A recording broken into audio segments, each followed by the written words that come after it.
So, hi! Magandang hapon po sa inyong lahat.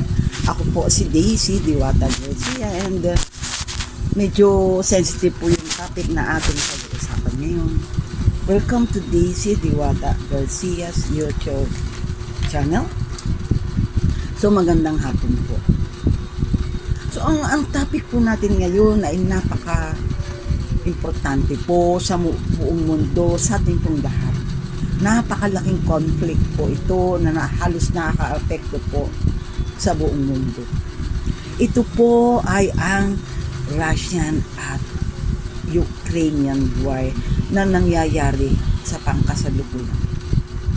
Welcome to DAISYDIWATAGARCIA's YouTube channel. I hope tapusin po ninyo ang aking video tungkol po dito. So, Russian-Ukrainian war is an ongoing war primarily involving Russia, Belarus, and pro-Russian forces on one side and Ukraine on the other side. And in February and March 2014, Russia invaded and subsequently annexed the Crimean Peninsula from Ukraine. So, 2014 pa pala nangyayari itong kanilang conflict. So, how did Ukraine leave Russia? Paano siya nagkaroon ng independence ang Ukraine? With the collapse of the Soviet Union in 1991, Ukraine became independent state. Ukraine became an independent state formalized with a referendum in December 1991, and on January 1990, over 300,000 Ukrainians organized a human chain. Parang revolution mo ata ito for Ukrainian independence between Kyiv and Lviv. Sana tama yung pronunciation ko. So napaka-interesting po para sa akin ng topic na ito. Very sensitive siya and most people are worried. So nag-research po ako about this. So ito pala, nag-sign pala sila nag-formalize pala sila with a referendum last December 1991 and on January 1990, over 300,000 Ukrainian organized a human chain. Parang People's Revolution to, no? Parang sa EDSA natin. For Ukrainian independence between Kyiv and Lviv. So, ano po ba sino po ba ang mga Ukrainian? Ano po ba ang kanilang history? So, nag-research po ako about this. So, ang sinasabi nila ang Russia is, or the Russian Federation is a transcontinental country spanning Eastern Europe and Northern Asia. It is the largest country in the world, ang Russia, by area covering over 17,125, 17,125,191 square kilometers. I hope tama yung reading ko. And encompassing 1/8 of Earth's inhabitable landmass. So, napakalaki pala ng Russia. The world's largest country has the longest railway, second largest art museum in the world, and is home to many billionaires. Aba, napakayaman para ng Russia. And their religion in Russia is diverse in Christianity, Russian Orthodoxy, and the most widely professed faith. So, ayan ang Russia. So, sinasabi nila na Ukrainian independence between Kyiv and Lviv. So, nag-formalize ng referendum. What is the conflict between Ukraine and Russia? The Russian Federation and Ukrainians currently in a state of war. So may gera po sila. Hanggang ngayon po ongoing ito. The Russ-Ukrainian War began in 2014. So 2014 pa pala nag-umpisa ang kanilang war. Medyo lumaki-laki lang po siguro ito. Following the Russian annexation of crimes from Ukraine in February 2022. Aba, ito lang February 2022. Russia invaded Ukraine across the broad port. So, pag-aari ba ng Russia ang Ukraine? Did Russia own Ukraine? After the Soviet military aggression by the Soviet government, at the beginning of 1918, Ukraine declared its full independence from the Russian Republic on January 22, 1918. So January 22, 1918 pa pala ay independent na ang Ukraine from Russia as the Ukrainian People's Republic, which existed from 1917 to 1922. So yan ang history ng kanilang conflict, which means independent na talaga ang Ukraine from Russia since 1918. And yung nabasa ko kanina, nag-formalize sila ng referendum in December 1991. So the history. Ang history po nila, both Russia and Ukraine claim their heritage from the Rus, also known as Kilban Rus or Ancient Rus. Kaya ako binabasa yung history para maintindihan po natin saan ba nanggagaling yung away nila. Bakit ba sila naggegera? Ano ba yung history nila? Or polity that united several tribes. So it consists pala, Russia and Ukraine claimed the heritage from the Rus, also known as Kilban Rus or Ancient Rus, with polity that united several tribes, clans of different ethnicities. Marami palang ethnicities. Under the Byzantine Church in the 10th century. According to Old Russian chronicles, Kiev, the capital of modern Ukraine, was proclaimed the mother of Rus. Kiev, the capital of modern Ukraine, was proclaimed as the mother of Rus, Russian-Ukrainian. Russia-Ukraine relations. Ano ba ang relations ng Russia and Ukraine? Russia and Ukraine have had no formal diplomatic relations since February 24, 2022 this year. The Russian Federation and Ukraine are currently in a state of war. Nabubulol ako. How much of Ukraine is Russian? So, ilan ang Ukrainian sa Russian population? 2101 census, the Russian language is native for 29.6% of Ukraine population. And they say most Russians do speak Russians as fluently as they do Ukrainian. So, mas marami ang nag-i-speak ng Russian kesa dun sa Ukrainian language. And in terms of communication, so this is not a problem sa kanila.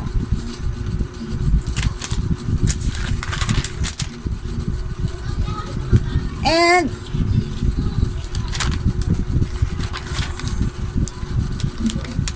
Ukraine, I would like to tell the history about Ukraine para magkaroon po tayo ng background there about Ukraine. Ukraine became a nation called SSR, Soviet Socialist Republic, part of the Union of Soviet Socialist Republic or USSR. So, ano po ang history ng Ukraine? Bago ko po ituloy, please like and subscribe. And I hope sundan nyo po ang iba ko pong videos. Napakarami ko pong magagandang videos na very important. Please like and subscribe. Thank you po.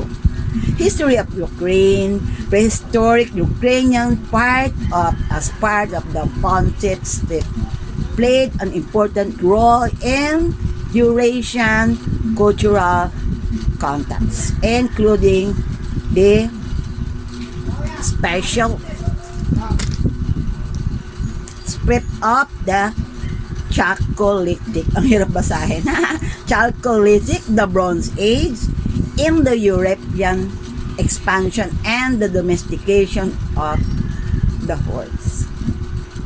So Ukraine, though they say that Ukraine is also progressive, and they are famous for, in 2019, Ukraine was ranked number 51 in the world in terms of total export value. So business-minded din sila. Agricultural, like yung sunflower seed, masipag sila magtanim sa flower or cotton seed oil export. Wow, progressive sila. 13% of corn production, 12% of global barley exports, and 8% of wheat and maize. Maize ba ito? Maize.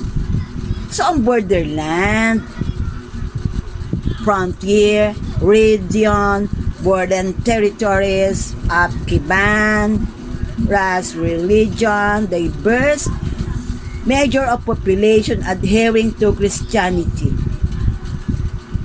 Believers 71.7%. So saan located ang Ukraine? Ukraine is located in Eastern Europe, the second on the largest continent in Russia. Eastern Europe pala siya located, the second on the largest continent in Russia. Napakalaki naman pala. The seventh largest nation in Europe, sprawls over almost million square meters, and 40% of Europe. In July 2021, Ukraine's population were estimated at 43.7 million, 77% Ukrainian. Wow! 77% Ukrainian and 17.3% Russian. So, napakarami na nila. Talagang nag-research ako.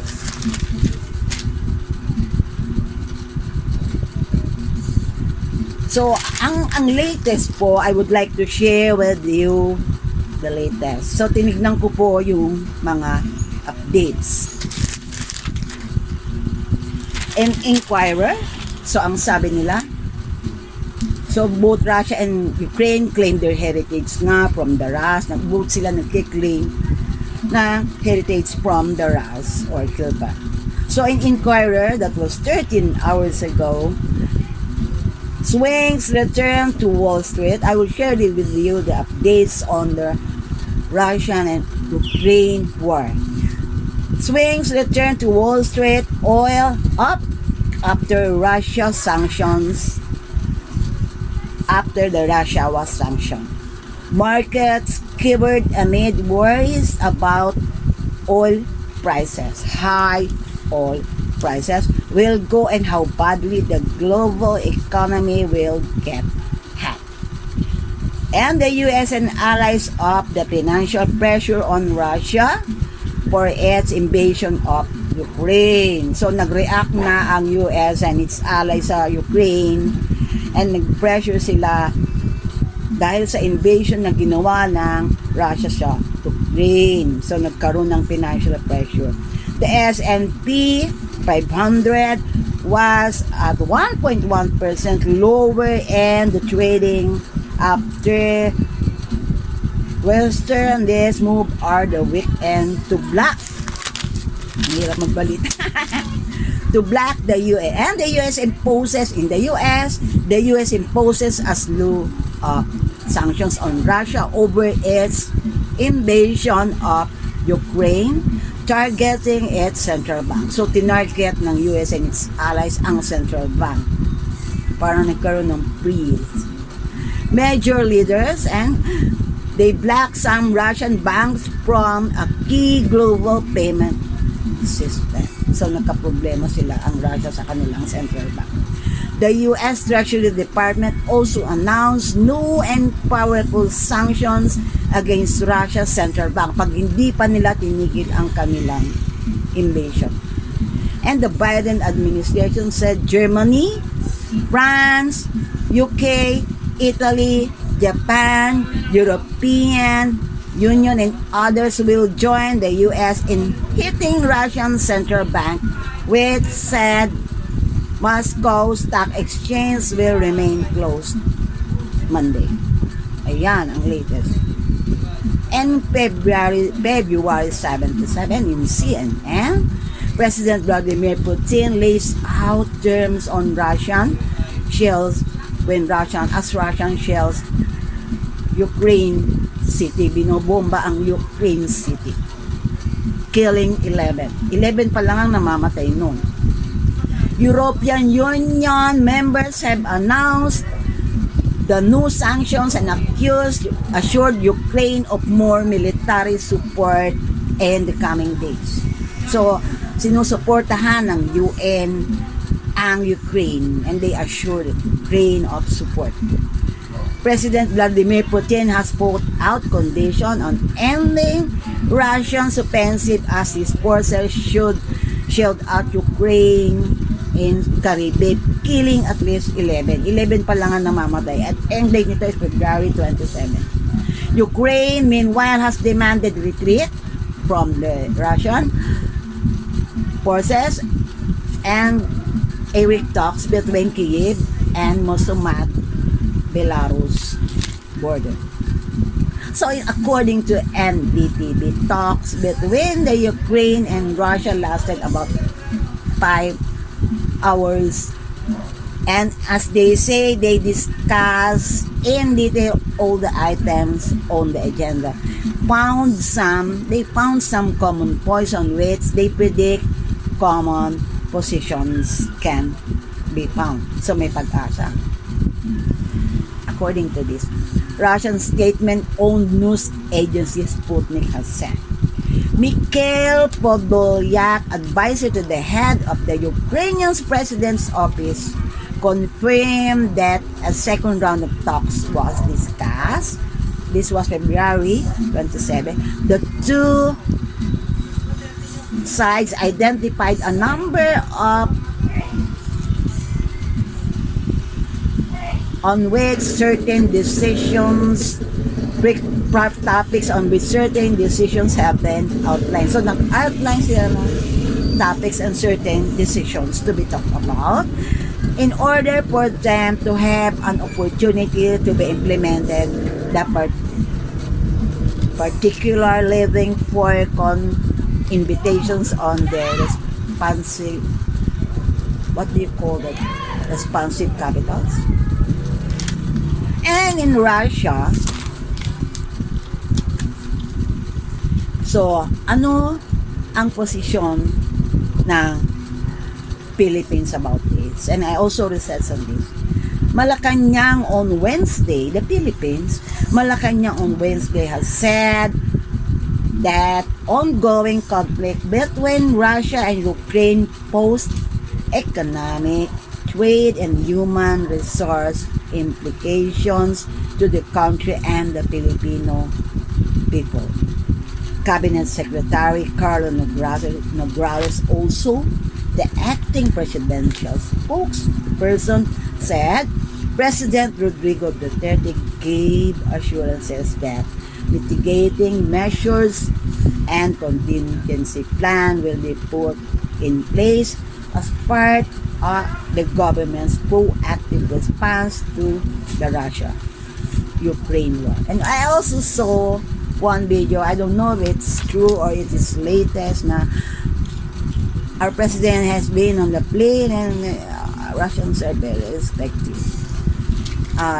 Has given due respect for our president. I don't know what the take is, but I saw the video. And according to the president and spokesperson Nograles, the palace joins the country with the entire world in praying for an early and peaceful resolution to the conflict in Ukraine, Nograles said during the Laging Handa public briefing.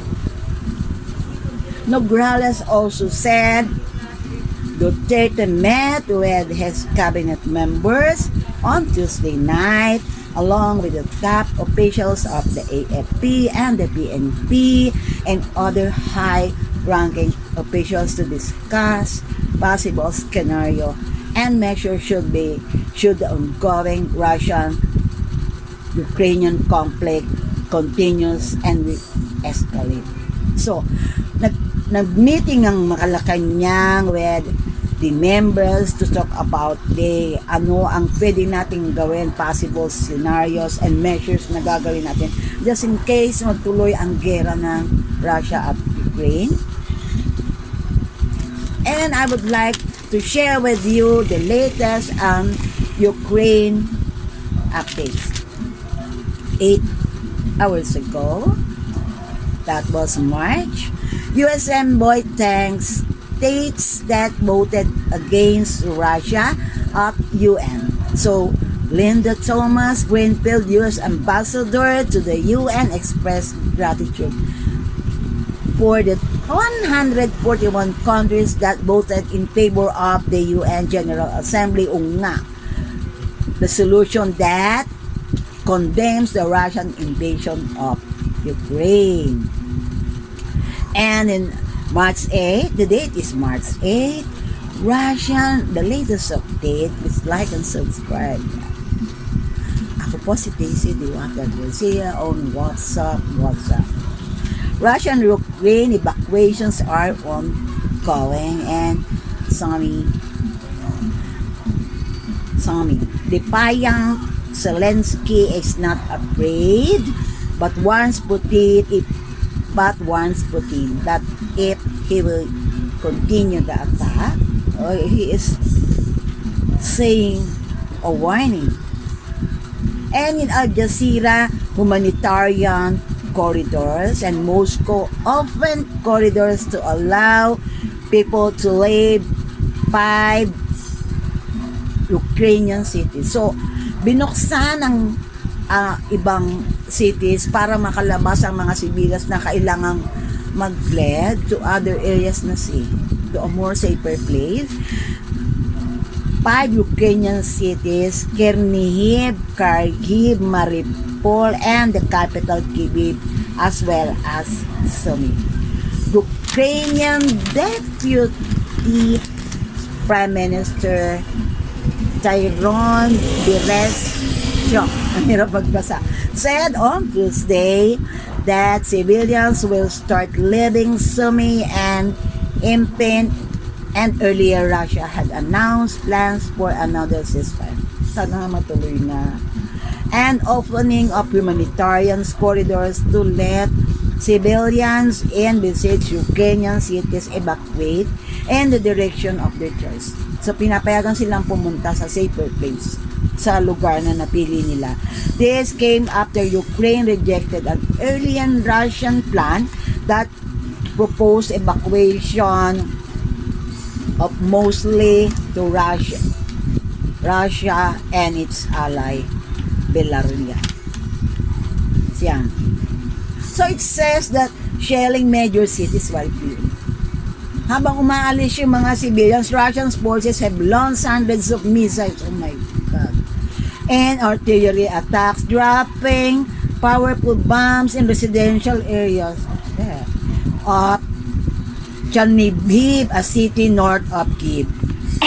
Ukrainian officials says Ukrainian forces were also defending Odessa, Ukraine's largest port city. So, dinedepend din ng Ukrainian forces ang Odessa. It is the Ukraine's largest port city from Russian ship, but along Russian columns threatening Kyiv remains to Russian. What's this? Ukraine said its forces have Ukraine have said its forces have killed more than 11,000 Russian troops. 11,000, but Russia has confirmed theirs is about only 500 losses. And also the latest on Ukraine updates in nga UN General Assembly and March 2 condemns Russia. The UN General Assembly condemns Russia for the invasion of Ukraine that mounts as Russian attacks found several cities including northeastern Kharkiv, Mariupol, and the southeast. Russian negotiators said a second round of talks will take place on Thursday. Second round of talks will take place on Thursday while Ukraine is casting doubt over the plan for magbabaw ang Ukraine dito. And March 9, the latest today, AP News on the go, Lviv, Ukraine, Russian forces have now control of Ukrainian nuclear power plant. So, nakuha na ng Russian forces ang biggest nuclear power plant ng Ukraine. And as one staff said, exalted staff have been saying that the Russians use propaganda, they use the forces to record or announce their own propaganda purposes. Russian troops have been in control of the Zaporizhzhia plant, the largest in Europe since its attack on Friday that set a building on fire and raised fears of nuclear disaster. That's OMG. And according to Al Jazeera, temporary, as of March 9, temporary ceasefire declared. Humanitarian corridors have opened in several Ukrainian cities to allow non-combatants, civilians to leave, officials said. Ukraine is evacuating civilians through 6 humanitarian corridors, including from Mariupol. Deputy Prime Minister Ernie Bereshak says after Russia declared a temporary ceasefire. So ayan na po ang history po ng Russia, Ukraine, bakit po sila nagkaroon ng gera, saan po ba located ang Ukraine at ang Russia, gaano po ba sila kalaki at kayaman, bakit po sila nagkaroon ng gera, gaano na ba katagal ang gera nito. So I hope pinay-share po ako sa inyo ngayong hapon, kahit ako po'y talagang nag-try mag-research. Ang tangi na lang pong regalo nyo sa akin, and please subscribe and watch my other videos. Magandang hapon po sa inyo. Maligaya po ako at nakipag-share po ako sa information, ng mga information sa inyo about Russia and Ukraine war. Magandang hapon at mahal ko po kayo.